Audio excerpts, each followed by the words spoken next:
हाँ तो मेरे प्रिय छात्रों, स्वागत है आप सभी का मेरे इस YouTube चैनल में।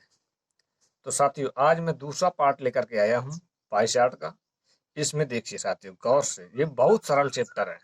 इससे सरल चैप्टर कोई है ही नहीं। आप एक बार देख लेंगे तो ये मान लीजिए कि आपको एक ही बार में पूरा दिलो दिमाग में छा जाएगा सवाल। आप जीवन भर नहीं भूल पाएंगे इसको, भूल कर भी नहीं भूल सकते, चाहे कर भी नहीं भूल सकते साथियों। तो दिया गया पाई चार्ट वर्ष 2004-5 के अंतराल में विभिन्न मदों में विदेशी मुद्रा अर्जन को प्रदर्शित करता है साथियों। इस चार्ट का अध्ययन करके नीचे दिए गए प्रश्नों के उत्तर दीजिए। इसमें चीनी 90 डिग्री दिया गया है, इंजीनियरिंग क्षेत्र 120 डिग्री, चमड़ा 40 डिग्री, 20 डिग्री, आईटी क्षेत्र 15 डिग्री, 45 डिग्री चाय दे रखा है साथियों। तो अब क्वेश्चन की ओर चलते हैं। चीनी क्षेत्र के बराबर विदेशी मुद्रा अर्जित करने के लिए आईटी क्षेत्र को अपने निर्यात में कितना, मतलब कितनी और अधिक वृद्धि करनी होगी साथियों। ये देखिए साथियों, यानी कि चीनी क्षेत्र के बराबर अगर हमको आईटीआई क्षेत्र को लाना है तो कितनी और अधिक वृद्धि करनी होगी। ये चीनी क्षेत्र हमारा ये है और आईटीआई क्षेत्र ये 15 डिग्री, चीनी क्षेत्र 90 डिग्री। तो साथियों, चीनी क्षेत्र का पहले हम निकाल लेते हैं। चीनी क्षेत्र दिया 90 डिग्री, तो 90 बटे पूरे राउंड में 360 अंश होता है, तो 360 अंश हो गया। अब साथियों, पहले हम धनराशि निकालेंगे ऐसे क्वेश्चनों के लिए, क्योंकि धनराशि हमारी दे रखी है ना, 45 डिग्री बराबर दे रखा है 150 करोड़ धनराशि। यानी कि 45 डिग्री बराबर 150 करोड़ अगर धनराशि है, एक डिग्री का निकालेंगे साथियों, एक डिग्री का निकालेंगे तो हम 150 बटे 45 लिख लेंगे। और जैसे साथियों 360 डिग्री का निकालना होगा, 360 का इसमें गुणा करा देंगे, यहाँ 45 लिख लेते हैं, क्योंकि एक डिग्री का निकालेंगे तो 150 बटे 45। जैसे 360 डिग्री का निकालना 360 गुणा करा दिए इसमें साथियों। अब इसको काट देंगे, 15 कम 15, 15 तीन 45, 3 एकम 3 और 12 तीन 36 होता है साथियों। तो यह जाएगा जो तो हमारा 360 डिग्री का जैसे हम निकालेंगे, 360 डिग्री बराबर 1200 करोड़। ये हमारी टोटल धनराशि होगी 1200 करोड़ साथियों। अब यहाँ चलते हैं सवाल की ओर। चीनी दिया है 90 डिग्री, क्योंकि चीनी क्षेत्र के बराबर हमको आईटीआई क्षेत्र को लाना, तो कितनी वृद्धि करना होगा आईटीआई क्षेत्र में, ये है ध्यान रखना है साथियों।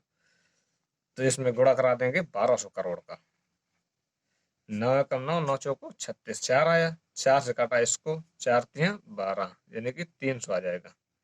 तो हमारा जो तो चीनी क्षेत्र कितना आ गया, चीनी क्षेत्र आ गया साथी हमारा 300 करोड़। अब हमको निकालना है आईटी क्षेत्र।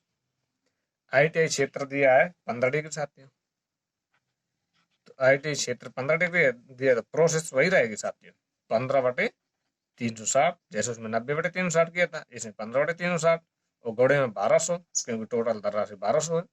अब इसको एक जीरो से एक जीरो काट देंगे, 12 से काट देंगे, 12 कम 12, 12 तीन 36, 3 आ जाएगा, 3 कम 3, 3 पचे 15, 5 आ जाएगा, 5 घोड़े 10 में होगा, तो यह जाएगा 50 करोड़, 50 करोड़ आ जाएगा। वही साथ ही 300 करोड़ है। अब वृद्धि देखना है तो हम घटा देंगे, तो चीनी क्षेत्र में घटा देंगे, चीनी क्षेत्र हमारा 300 है और 50 करोड़ आईटीआई क्षेत्र घटा देंगे, आईटीआई क्षेत्र 50 करोड़, तो हमारा कितना आ जाएगा, कितनी वृद्धि आ गई साथी, हमारी वृद्धि आ गई 250 करोड़। ये साथी इसका आंसर हो गया साथी।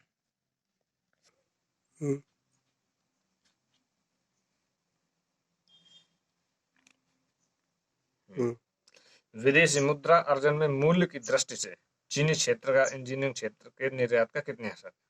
साथ ही क्वेश्चन दूसरे में लिखा है कि विदेशी मुद्रा का अर्जन में मूल्य की दृष्टि से कह रहा है कि चीनी क्षेत्र का निर्यात इंजीनियरिंग क्षेत्र के निर्यात का कितने प्रतिशत है।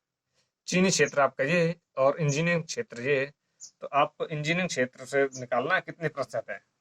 साथ ही पहले चीनी क्षेत्र का निकाल लेते हैं। चीनी क्षेत्र में 90 डिग्री दिया, तो 90 का निकाल लेंगे पहले, 90 बटे 360, प्रोसेस वही रहेगी, घोड़े में 1200, साथ ही काट देंगे, तो जीरो से जीरो कैंसिल हो जाएगा, 12 कम 12, 12 तीन 36, 3 आ जाएगा साथियों, 3 से इसको काट देंगे, 3 का 9, ये आ गया, तो साथ ही एक जीरो इसका बचा, एक जीरो एक 300 आ गया,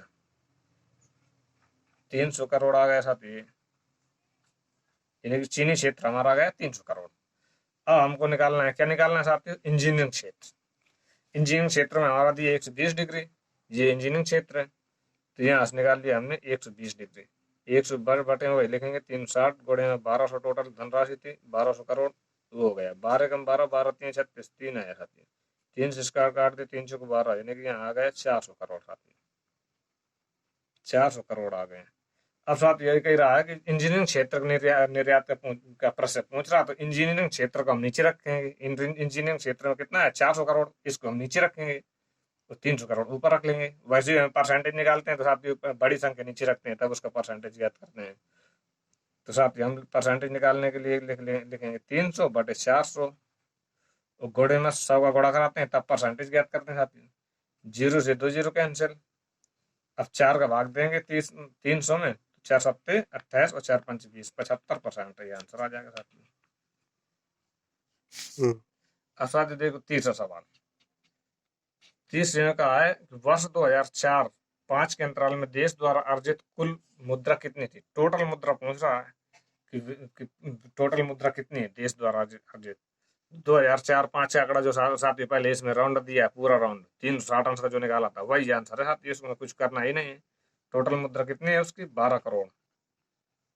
तो 1200 करोड़ जो आई थी बस यही है साथी इसका आंसर। इसको हल नहीं करना साथियों आपको, क्योंकि इसमें दे रखा है 2004-5 में कुल अर्जित विदेशी मुद्रा के कितने दे, तो ये कुल टोटल मुद्रा है दिए रखी 12 करोड़।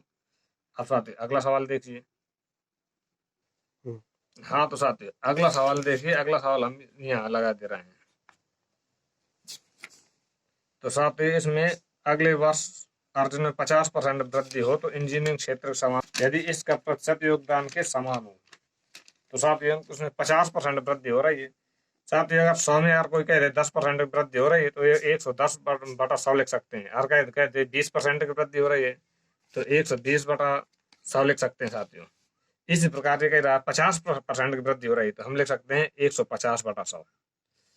ठीक साथियों, जितना का है बस उतना आपको करना है। 50% वृद्धि तो 150 बटे 100 आपको लिख लेना है। अब कह रहे हैं वृद्धि हो तो इंजीनियरिंग का समान योगदान कितना होगा। तो आप देख तो टोटल धनराशि आपकी थी 12 करोड़ यानी कि 1200 करोड़, तो 1200 करोड़ का गुणा करा दिया आपने। अब ये कह रहा इंजीनियरिंग क्षेत्र का समान योगदान, यानी इंजीनियरिंग क्षेत्र में आपको पहुंचना है तो 120 डिग्री साथियों।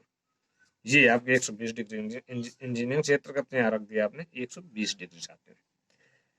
अब ये कह रहा है कि उसका प्रतिशत निकाल लिए, तो पूरे राउंड में जो तो 360 ही होता तो यहाँ लिख लेंगे 360 आंसर। इसको हल करेंगे बस वही आंसर हो जाएगा साथियों। ये 2 जीरो से 2 जीरो काटा और यहाँ से काट दिया 12 कम 12 12 3 36 और 0 से 0 कैंसिल हो गया साथियों। तो 3 से इसको काट दिया 3 कम 3 3 चौको 12, इस प्रकार आ जाएगा 15 चौको 60, 600 करोड़ ये इसका आंसर आ जाएगा साथियों। तो ये साथियों क्या होगा, ये इसका प्रतिशत योगदान 600 करोड़ आएगा साथियों इसका आंसर। अब साथियों ये कह रहा अगला सवाल देखिए छात्रों। इसमें कह रहा है कि यदि चमड़े के निर्यात का मूल्य 10% की कमी आई हो, चमड़े का निर्यात किया गया हो उसमें अगर 10% की कमी आ रही है तो कह रहा मूल्य की दृष्टि से इसका योगदान कितना होगा। साथ ही यदि कमी करते हैं तो हम 100 में अगर 10% कमी करते हैं तो 90 लिख लेंगे, 20% कमी करते हैं तो 80 लिख लेंगे, 30% करते हैं तो 100 में 70 लिख लेंगे। इस प्रकार 10% कमी करते हैं तो हम 90 लिख लेंगे, 90 बटे 100 लिख लेंगे साथियों। साथ ही टोटल धनराशि आपकी वही थी 1200 करोड़ थी। साथ ही किस क्षेत्र में करते हैं कमी ये भी देखते हैं, तो चमड़े के क्षेत्र में करते हैं तो हम इसमें देखते हैं कि चमड़ा कहाँ बना है पाई चार्ट। चमड़ा ये 40 डिग्री है, 40 डिग्री सेम रख दिया, जैसे उसमें भी 120 डिग्री थे ऐसे 40 डिग्री 40 डिग्री रख दिया। बटे उसमें भी 360 रखा था, इसमें भी 360 रख दिया। सवाल चेंज नहीं है, सेम चेंज होता है सर, इसमें कुछ भी नहीं है साथियों। आपसे बार बार बनेंगे सारे क्वेश्चन। अब साथ ये डबल जीरो से 2 जीरो कैंसिल कर दीजिए, ये 0 से 0 कैंसिल कर दीजिए। अब इस 4 से काट दीजिए, 4 कम 4 4 9 36 9 आएगा, 9 से काट दीजिए इसको तो 9 से 9 कैंसिल। साथ ही आ गया आपका कितना 120 करोड़ आ जाएगा। 12 इसका और 0 इसका तो 120 करोड़ ये साथ इसका आंसर आ गया साथियों। इस प्रकार साथ ये पांचों क्वेश्चन आपके हल हो गए। हाँ तो मुझे उम्मीद है कि आप सभी स्टूडेंटों को ये सभी सवाल समझ में आ गए होंगे। फिर भी अगर कहीं पर डाउट हो तो कमेंट में जरूर बताएं। हाँ तो छात्रों बताओ ऐसा कौन सा जीव है जो जल तथा थल दोनों में जीवित रह सकता है। और हाँ, तो मेरे प्रिय छात्रों, लाइक शेयर करना न भूलें। धन्यवाद।